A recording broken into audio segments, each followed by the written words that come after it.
Vamos abrir as nossas Bíblias, amados irmãos, no livro de 1 Pedro, no capítulo 4, versículo 7. 1 Pedro, capítulo 4, estamos no versículo 7, nesse parágrafo, um parágrafo que termina essa sessão que começou lá no 2:11 e vai até o 4:11 aí.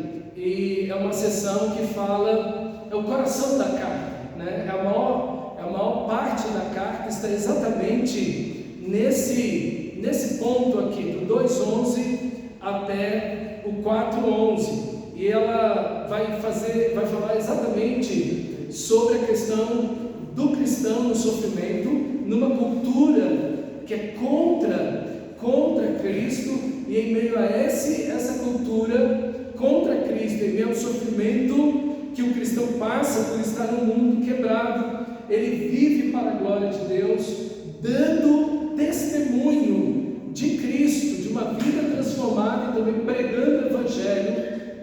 Ele transforma a sociedade pelo poder de Deus, ele é um instrumento de Deus para esse testemunho maravilhoso e vivo. Então, esse é o tema dessa sessão tão grande aí, que é o coração dessa epístola.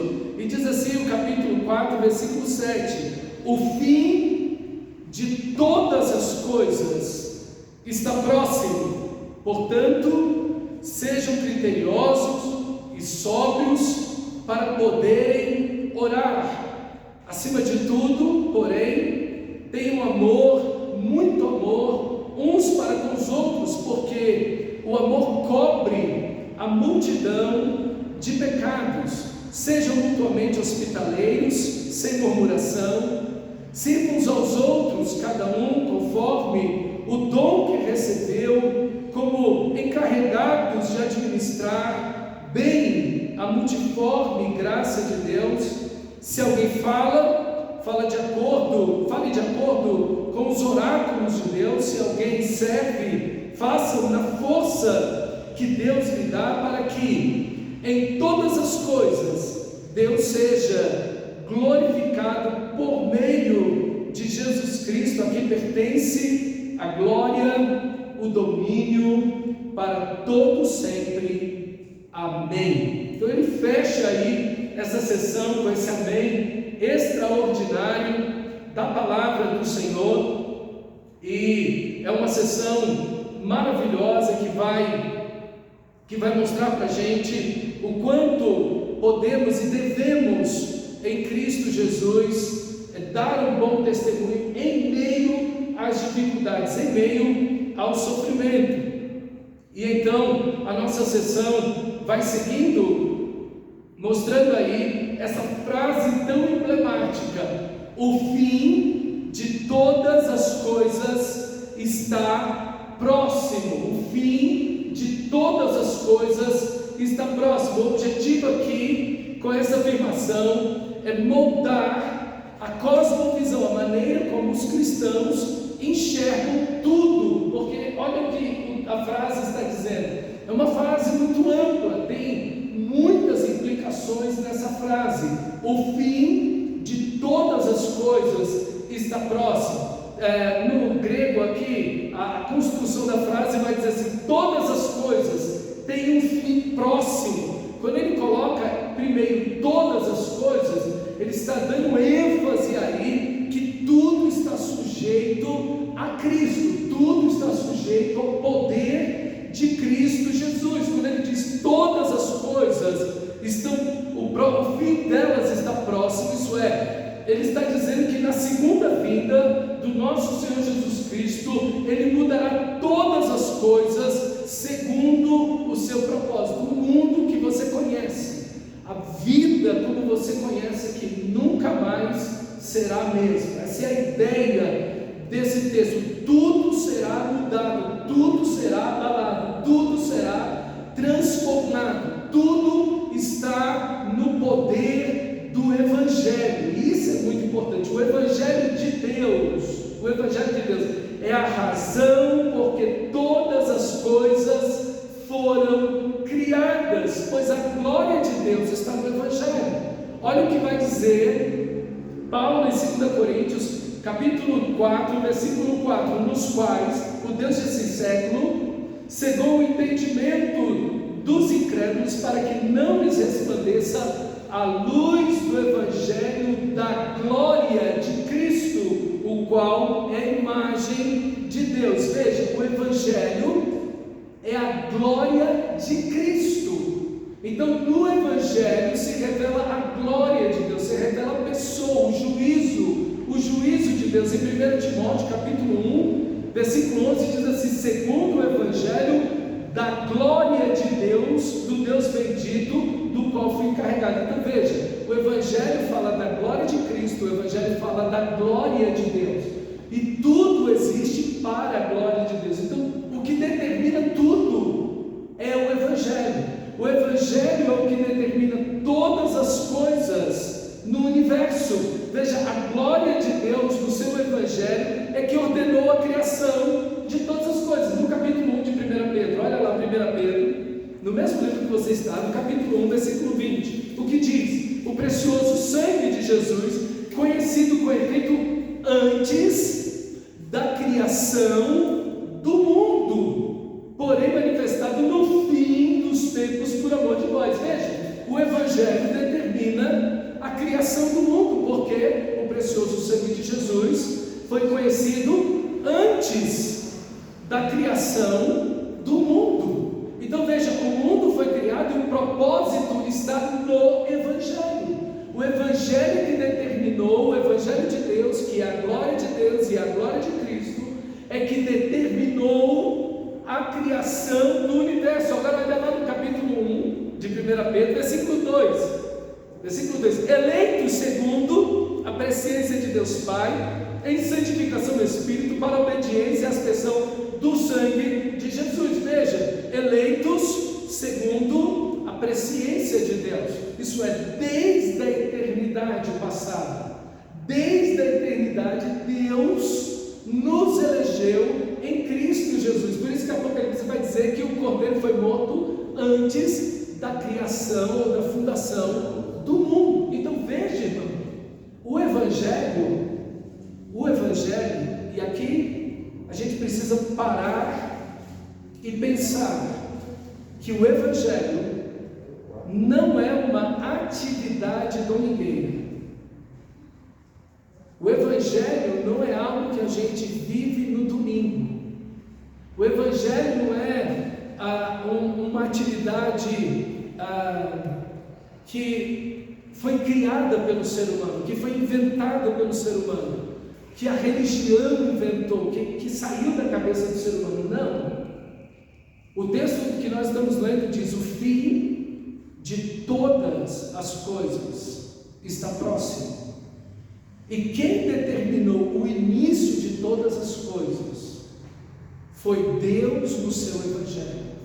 E quem determina o fim de todas as coisas é Deus no seu Evangelho. O Evangelho é a régua, o Evangelho é a balança, onde tudo será pesado, onde tudo tem um início e um fim. Então, quando ele diz o fim de todas as coisas está próximo, ele está mostrando para mim e para você que o Evangelho é que determina, o Evangelho de Deus, que reflete a glória de Cristo e de Deus, é que determina o começo e o fim de todas as coisas. Deus no Evangelho determina tudo no universo. Paulo vai dizer isso em Efésios 1,4: assim como nos escolheu nele, em Cristo, antes da fundação do mundo. Por isso que Paulo vai dizer para os cristãos: tudo é de vocês, seja a vida, seja a morte, seja os anjos, seja o presente, seja o futuro, seja Cristo, tudo é vosso, vocês de Cristo, Cristo de Deus. Então veja, o Evangelho, meus irmãos, não é um ponto na história, não é algo que a gente realiza no domingo, não é simplesmente uma coisa, uma mensagem que está por aí, mais uma mensagem que está por aí. Não, o Evangelho é o Evangelho de Deus, é o Evangelho da glória de Cristo, é o Evangelho da glória de Deus. Deus no Evangelho revela a sua glória e determina o início de tudo e o fim de todas as coisas. Isso é o Evangelho. O Evangelho é esse período da história de Deus, onde Deus está salvando pecadores. Isso é o Evangelho. Meus irmãos, será que eu e você consideramos o Evangelho assim? Será que o Evangelho é um tudo em tudo na nossa vida? Ou a gente trata o Evangelho simplesmente como algo que a gente faz 1 hora por dia, uma vez por dia, ou quando não, uma vez por semana? Não, irmãos. Eu quero dizer para você que é por meio do Evangelho que Deus determina a criação e a consumação de todas as coisas. Então, o primeiro resultado diante dessa realidade é que nós devemos viver à luz do nascimento de Jesus, da encarnação de Jesus, da vida de Jesus, da morte de Jesus, também da ressurreição de Jesus, mas também da ascensão de Jesus. A nossa vida deve estar toda ela sob essa perspectiva. Deus entrou na nossa história, Ele viveu na vida justa para nos dar essa justiça, Ele morreu naquela cruz, então nós morremos com Ele para o pecado, Ele ressuscitou, nós ressuscitamos com Ele para uma nova vida, mas o trono está ocupado, Ele ascendeu aos céus, Ele reina soberano, e nós devemos viver sob a realidade de que Cristo reina. Ele reinou, Ele reina e Ele sempre reinará. Nós devemos viver sob a perspectiva de que devemos construir a nossa vida como se Jesus já tivesse voltado, como Jesus está sentado no trono. Essa deve ser a perspectiva da nossa vida. Nós devemos viver hoje como se como se nós já estivéssemos no milênio, como se Jesus já estivesse reinando aqui. É assim que devemos viver, porque essa é a realidade espiritual que o cristão conhece, ele sabe disso, ele entende isso, só que ele tem que viver a partir dessa realidade, de que Cristo nasceu, morreu, ressuscitou e está sentado no trono da glória, reinando soberano, e que um dia, como disse Paulo, o Senhor estará esmagando Satanás debaixo dos nossos pés. O fim de todas as coisas está próximo. A segunda ideia dessa perspectiva, dessa expressão, o fim de todas as coisas, o segundo resultado é viver, como eu disse, como se Jesus estivesse voltado. É viver em santidade para a glória dele. O terceiro resultado é que tudo que conhecemos será total e completamente mudado. A terra não será mais assim, o seu corpo não será mais assim, a sua vida não será mais assim, as relações serão mudadas, tudo será mudado. Novos céus e nova terra onde habita a justiça, tudo será transformado. Pedro fala disso. Eu lembro que estava dando aula de 1 Pedro na faculdade, e eu citei esse texto de 2 Pedro, no capítulo 3, quando ele fala da segunda vinda, que diz que os elementos se derreterão pelo poder do fogo da segunda vinda.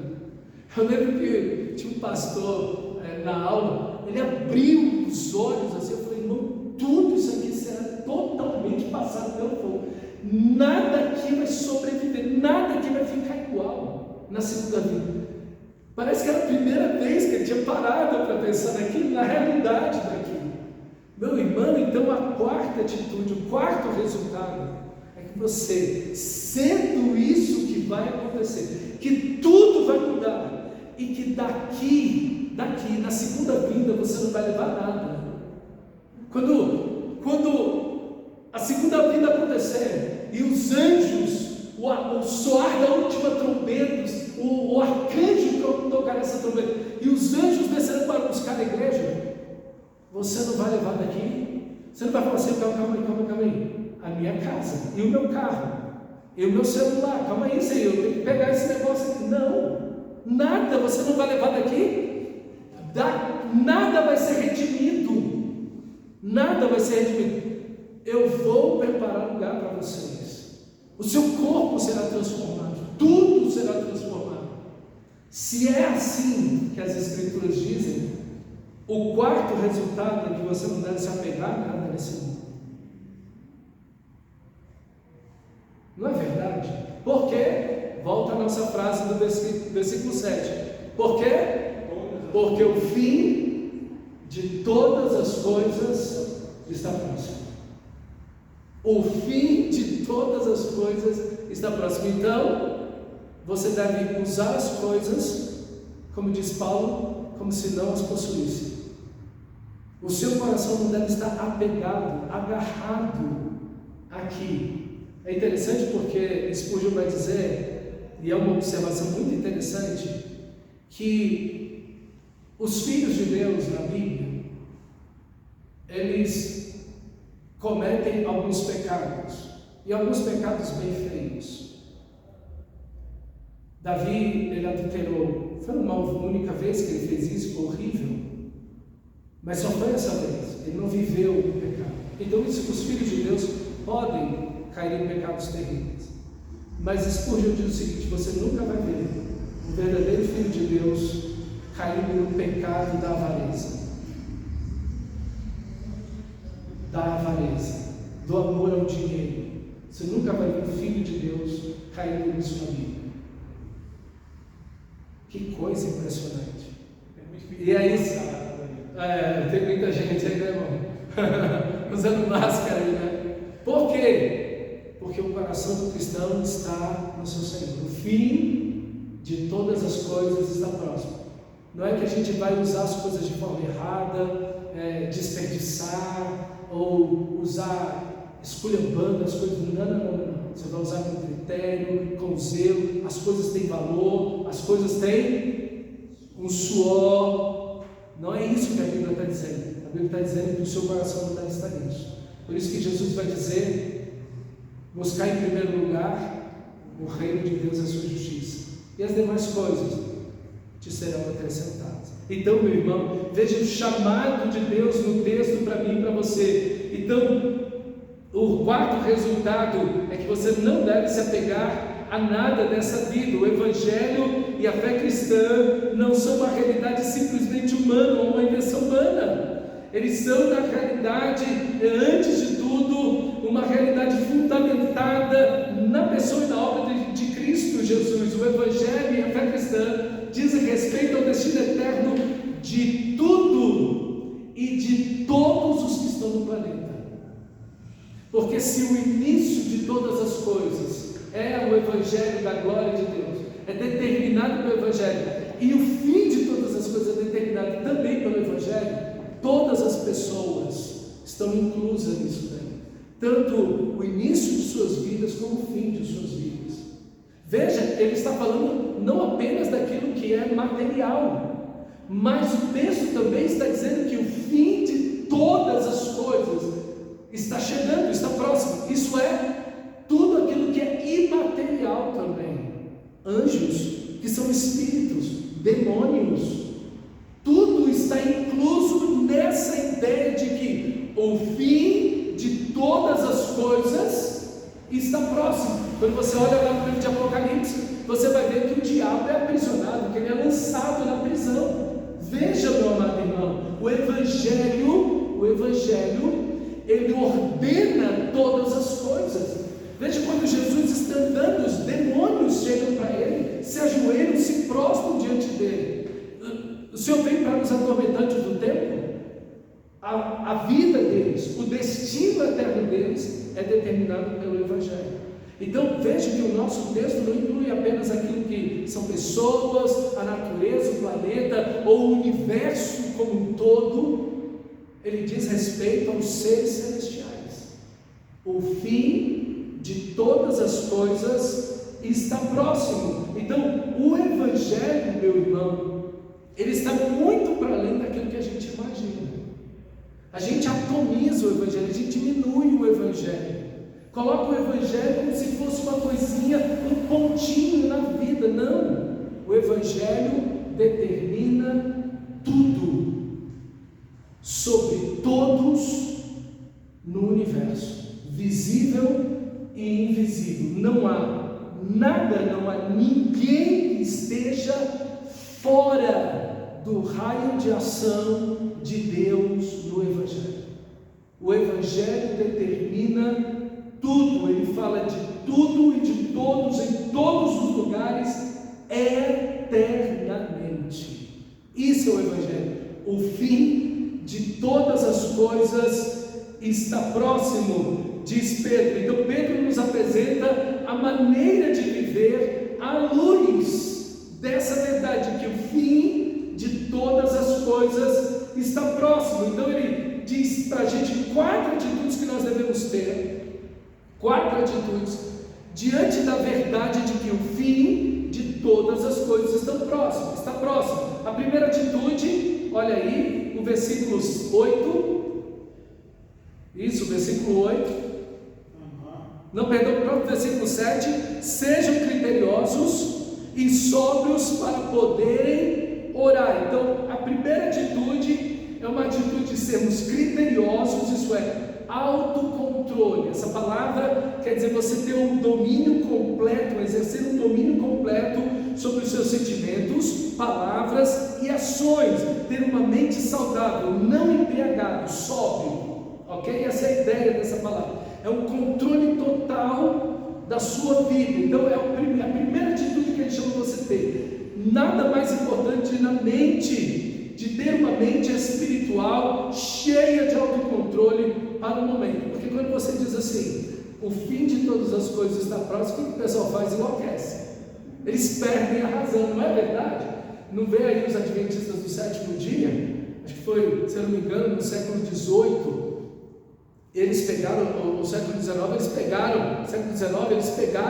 disseram, alguém disse lá que teve uma revelação e tudo, que Jesus estava voltando, as pessoas venderam suas casas, deram suas casas, seus bens, suas fazendas, deram tudo, todo mundo de branco, subiu no monte no dia tal, na hora tal, ficou todo mundo lá. E Jesus não voltou. E agora como é que você faz? Está vendo? A primeira coisa que as pessoas fazem é enlouquecer. A primeira coisa que as pessoas fazem é endoidecer. Então o texto está dizendo, olha, o fim de todas as coisas está próximo. Isso mostra uma realidade na cultura, isso mostra uma realidade no mundo. Quando ele diz o fim de todas as coisas está próximo, mostra uma realidade no mundo e na cultura geral do mundo, que a coisa está muito ruim. Então a primeira coisa que ele diz, sejam sóbrios, a mente de vocês, um autocontrole, isso é a mente saudável. Porque o fim de todas as coisas está próximo, é preciso ter pleno controle dos próprios pensamentos. O cristão deve perceber com clareza a realidade inaugurada pela ressurreição de Cristo, e essa perspectiva deve motivar um modo de vida sensato e autocontrolado. Essa exortação a uma mente lúcida e sóbria contrasta agudamente com o estilo de vida do qual vieram os leitores de Pedro, como descrito no capítulo 4, versículo 3, em que a mente fica entorpecida pelo excesso de bebida e sexo e confundida pela libertinagem e idolatria.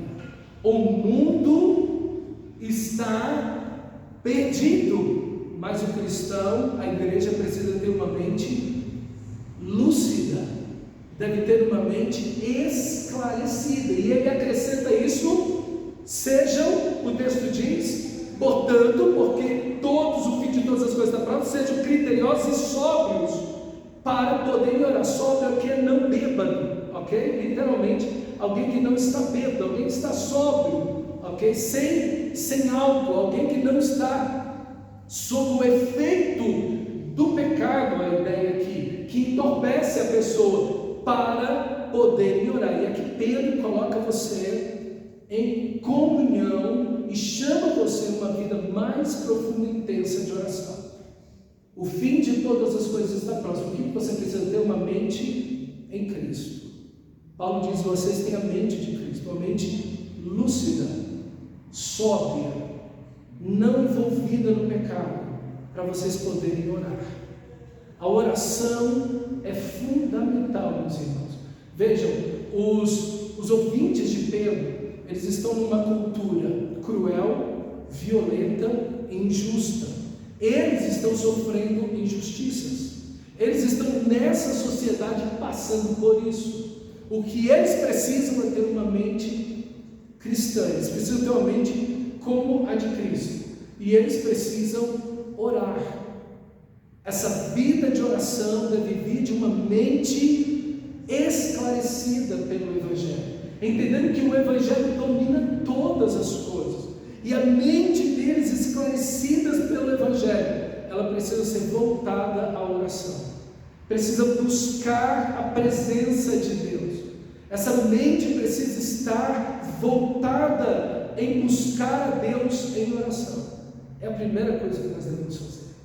Nós precisamos intensificar a nossa vida de oração, meus irmãos. E não foi isso que Pedro ouviu de Jesus? Eu lembro, quando eu leio isso de Pedro, o que me vem na mente? Pedro, no jardim do Getsemane, Jesus a um tiro de pedra, uns 300 metros, 200 metros assim, ajoelhado, suando sangue, e Jesus fala para Pedro: Tiago e João, fiquem aqui e orem, vigiai e orai comigo, fiquem aqui acordados, vigiando e orando. Quando ele volta, o que acontece? Está todo mundo dormindo, está todo mundo num momento de maior pressão e opressão maligna que havia no mundo, no maior momento de tentação e provação. O que eles estão fazendo? Dormindo, embriagados pelo sono. E Jesus disse: vigiai e orai. O que Pedro tem na mente quando ele escreve isso aqui? Exatamente, Pedro está dizendo em outras palavras: não faça o que eu fiz, não faz isso, eu fiz isso. E quando eu fiz isso e a tentação veio, o que eu fiz? No lugar de estar firme do lado do meu Senhor, eu fui usar de violência, arranquei a orelha de um cara, quase que eu matei o cara, ia ficar com ficha suja pro resto da vida, ia se tornar um assassino. E quando uma menina me perguntou se eu era discípulo de Jesus e me apertou, aí na linguagem coloquial, eu arreguei. Eu fiz foi negar Jesus. Por quê? Porque eu não estava orando. É isso que Pedro está dizendo. A mente de vocês não pode estar embriagada pelo pecado, pelo orgulho. Vocês precisam orar. Jesus disse 3 vezes para mim: vigiai e orai, para que não entreis em tentação. O espírito, na verdade, está pronto, mas a carne é fraca. Foi isso que eu ouvi de Jesus.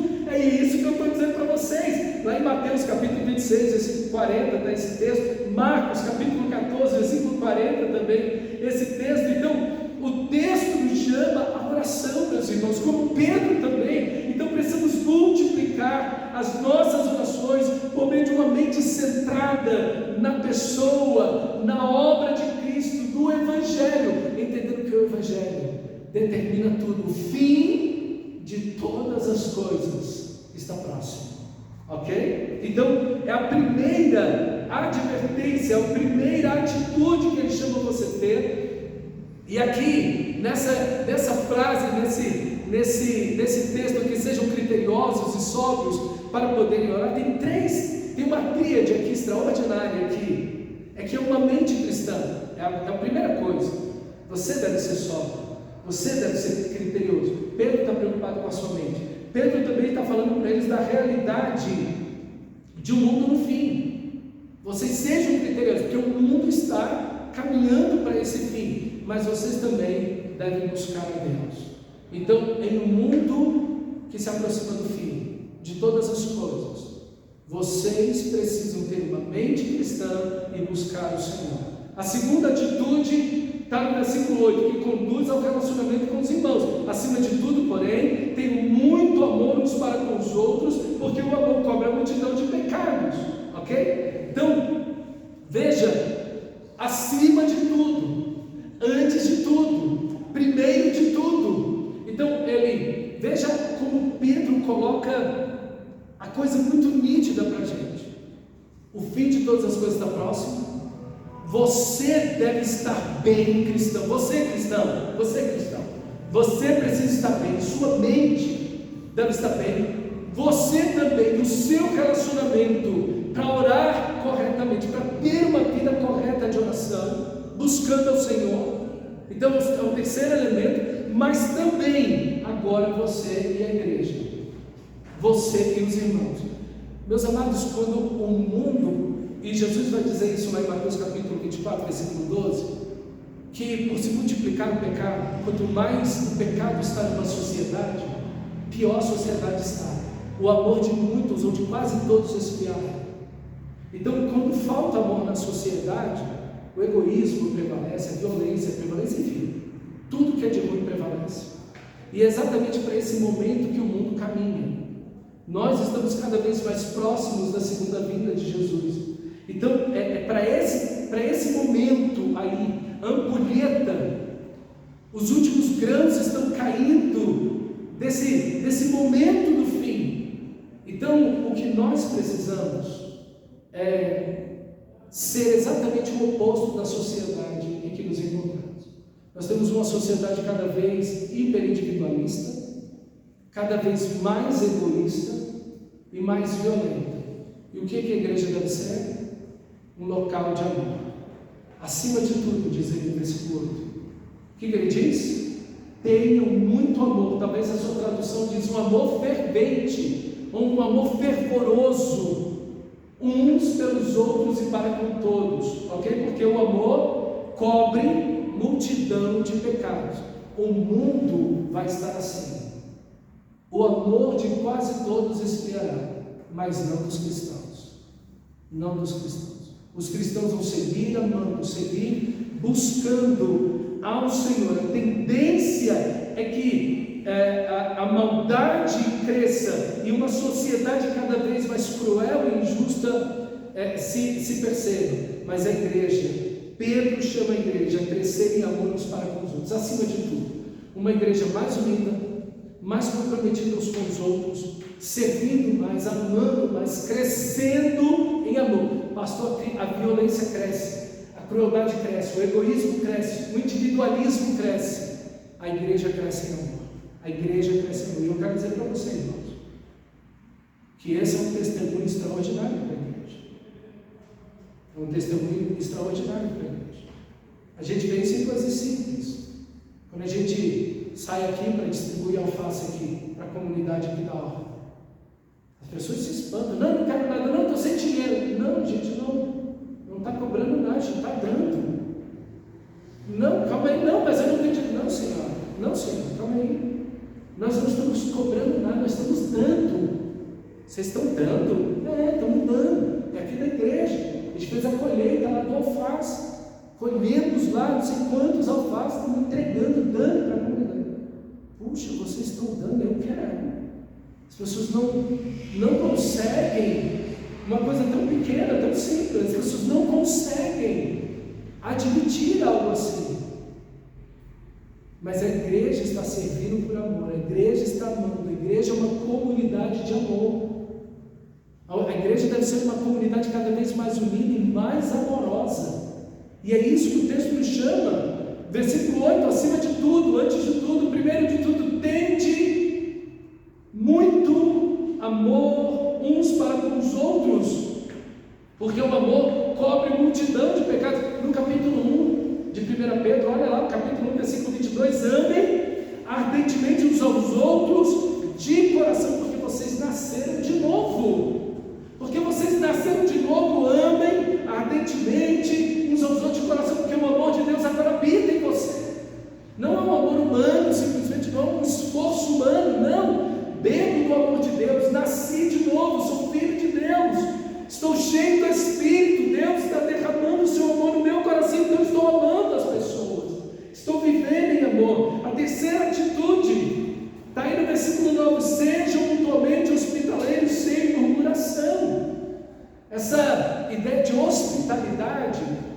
antes de simplesmente receber alguém em casa, porque a gente, quando lê essa palavra hospitalidade, a gente pensa em receber alguém em casa. É isso também, mas não é só isso. Antes de receber alguém dentro de casa, hospitalidade é receber bem uns aos outros.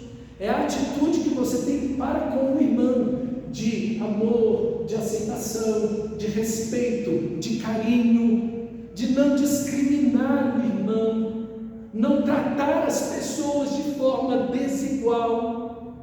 O texto está mais voltado para essa ideia, não que perca a ideia de receber alguém em casa, quando de fato uma necessidade, quando de fato é um irmão que às vezes está transitando de um estado para outro, e a gente deve fazer isso com muito critério, nunca de cabeçada, nunca abrir as portas da nossa casa para alguém. Não é assim que funciona, ok? A gente precisa primeiro ver com o pastor, calma aí, tem alguém aqui dizendo que é crente aqui, procurando um pouso aqui, procurando um lugar para ficar. Não, primeiro você vem falar comigo, eu vou lá conversar com essa pessoa, vou saber se tem pastor, vou ver a referência dessa pessoa, entendeu? A gente não sai abrindo a porta da nossa casa assim para as pessoas, principalmente no mundo de hoje que a gente vive. A gente não pode fazer essas coisas, entendeu? A gente conhece casos de pessoas que fizeram isso, cristãos bem intencionados fizeram isso e tiveram suas filhas abusadas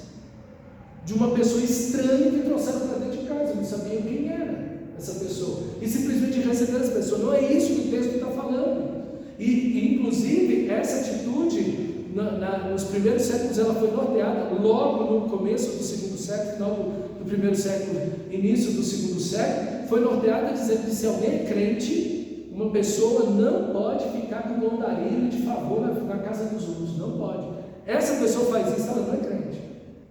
Se a pessoa não trabalha, ela não come, diz Paulo. Então a igreja teve que nortear essas coisas, porque tinha muita gente abusando desse estado da hospitalidade da igreja, ok? Mas o texto sagrado, ele está mais voltado para a ideia de você hospedar, por exemplo, um culto na sua casa, um serviço que vai ser feito, ok? Vamos fazer um culto, um evangelismo lá na sua quadra, você pode hospedar isso na sua casa? Pode trazer, entendeu? Então assim, o texto está falando mais dessa questão, por exemplo, da gente acolher as pessoas em respeito e amor, às vezes também acolher pessoas em necessidade, em vulnerabilidade, com o mesmo critério. Tem gente que a gente não pode trazer para dentro da nossa casa, às vezes é um viciado, às vezes é um bêbado, é alguém da rua, você não traz para dentro da sua casa.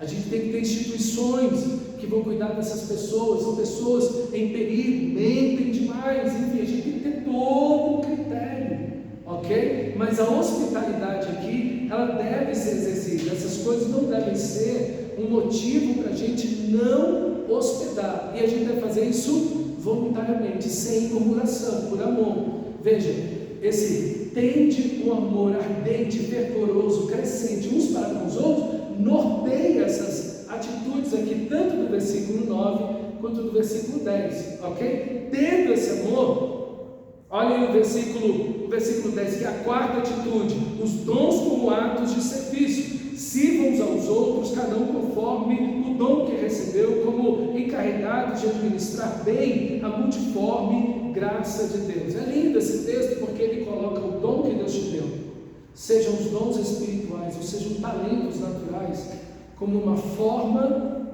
de Deus expressar amor aos irmãos.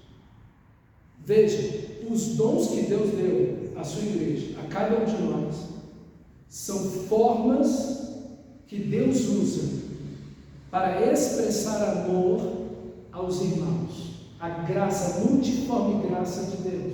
Então, os dons e talentos, os dons espirituais, os talentos naturais que você tem, eles devem expressar amor àquelas pessoas que são cristãs.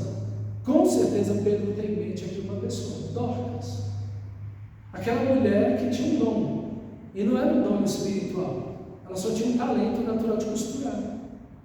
E o que ela fazia quando Deus salvou a vida dela? Ela começou a costurar roupa. Ela usava o tempo dela, quando possível, costurava roupa para os irmãos. Roupa sempre foi cara, até hoje é. Imagina naquela época. Então ela costurava. Quando Dorcas morreu, o que as pessoas fizeram? apresentaram o que para Pedro? Pedro, olha aqui as roupas que Dorcas fazia, que bênção que ela era. Ora para Deus ressuscitar, porque tem gente que não vale a pena morrer. Tem gente que aí vai lá promovido para a glória porque está muito ruim aqui. Mas tem gente que dá tristeza de ver morrer. Pô, que beleza a vida de Dó. Provavelmente Pedro tem essa mulher na mente. E você, meu irmão, com os dons que você tem, os talentos que Deus te deu, que fez você com eles, você deve usar para expressar amor de Deus no meio da igreja. Você sabe fazer alguma coisa? Use isso para que o amor de Deus toque a vida dos irmãos, seja uma bênção na vida dos irmãos. Então, imagine, todos os irmãos amando você com os dons e talentos que cada um tem. E assim você e todos os irmãos amando o outro irmão. E assim todos são amados por todos e servidos por todos em amor, mostrando o amor de Deus uns para com os outros. É isso que esse texto significa.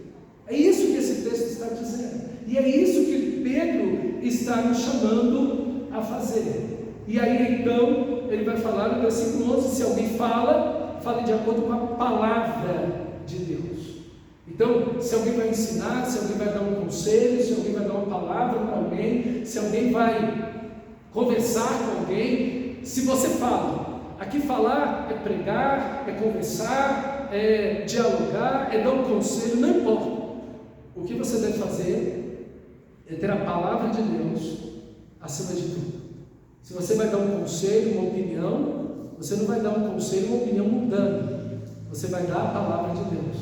Se você vai aconselhar alguém, você vai trazer a palavra de Deus. Se você vai pregar, se você vai falar com alguém em sofrimento ou alguma coisa, você vai dar a palavra de Deus. Você não vai dar a sua opinião, o que você acha, os seus sentimentos, aquilo que você aprendeu um dia, seja lá onde for. Não, você vai trazer a palavra de Deus para essa pessoa.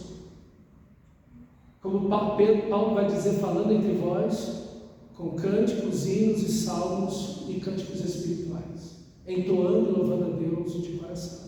É isso que nós devemos fazer. É isso que o texto nos chama. Se vamos falar, a palavra de Deus está acima de tudo. Não a nossa opinião ou a nossa experiência, mas a palavra de Deus. Se alguém serve, faça na força que Deus lhe dá. Então, o texto nos chama a uma excelência. Deus é glorificado na excelência, porque olha como termina o texto. Se alguém serve, faça na força de Deus, para que em todas as coisas, em palavras ou em ações, em palavras, aquilo que você fala, e naquilo que você faz, em todas as coisas, Deus seja glorificado por meio de Jesus Cristo, a quem pertence a glória e o domínio para todos sempre. Amém. Então, em tudo que nós falamos, seja aqui na igreja, seja em casa, seja no trabalho, o que você vai falar? Você fala de acordo com a palavra de Deus. E tudo que você vai fazer com excelência. O melhor, para Deus, para que Deus seja glorificado. Em tudo que você falar e em tudo que você fizer, o Senhor seja glorificado por meio de Jesus Cristo. Jesus Cristo é o meio, isso é, Jesus Cristo é o alvo, é o exemplo que nós devemos ter. Em tudo que falamos e em tudo que fazemos. Ele, por meio dele, é que falamos e é por meio dele que fazemos, para que Deus seja glorificado, porque a Cristo pertence toda a glória e domínio para todos sempre. Amém. Que nas tribulações, que nos desafios da cultura, que nos problemas pessoais, que em palavras ou em ações, em tudo, nós possamos glorificar a Deus com a nossa vida. Que Cristo seja glorificado em nossas vidas. Por quê? Porque Ele reina. Por quê? Porque a Ele, como termina o capítulo 3, a Ele estão submetidos anjos, principados e poderes. A Cristo pertence a glória e o domínio, não por um período de tempo, mas para todos sempre, eternamente. E nós dizemos amém. Por quê? Porque o fim de todas as coisas está próximo. E quem determina esse fim é Cristo. no seu Evangelho. A quem pertence toda a glória e todo o domínio para todo sempre. Amém. Vamos orar ao Senhor. Feche seus olhos, amado irmão.